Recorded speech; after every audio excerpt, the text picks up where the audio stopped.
All right, so the glue on the box is drying now, and so I wanted to get in the house here and start finishing up the top of the mantle.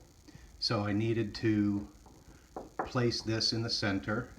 I have a center line marked up here on the wall, very faintly. If you can see that down here. Marked it right on the edge, so when I bring stuff up and lay it on top, I can see it. And I marked the box in the center. The face and the bottom both have that scribe on it. And so I wanted to lay the top on it and then find the center so I can mark it and then measure it end to end, so cut it so it'll exactly fit with this box right here. Before I nail it. And I thought while I was in here I would mark the spots for the lights, right? Because the lights are going to go out here like a foot from the edge of the TV.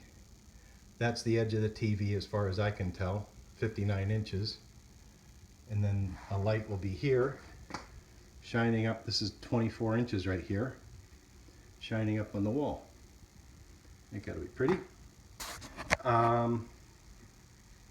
Something I did forget,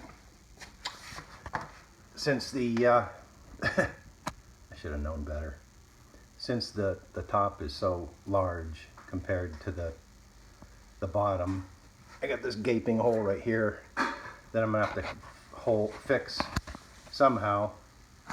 I'll probably just put another piece of wood in there. I'm not sure. Maybe while the glue's still wet, I'll yank that board off, redo it, and then I'll still have to put something on the bottom of it, right? But I'll let you know what I figure out for that. So now I'm gonna go cut the holes for the lights. And all I did is I took the center mark. I wanted to be a little bit away from the front. Drew a line around this thing. This is the beauty ring. Here's the template they gave you in the box. Centered that, marked that. Drew the line around it. Now I have to find two spots for my electrical boxes, my outlets, and cut those holes. And then nail this thing together. I think that'll be it. And because I've not put a back on it, I can get to all the wiring and stuff from the back. And here, I don't know if I ever showed you this. This is how I'm getting electric here. I'll just take this off and feed it down to the switches. But here we go.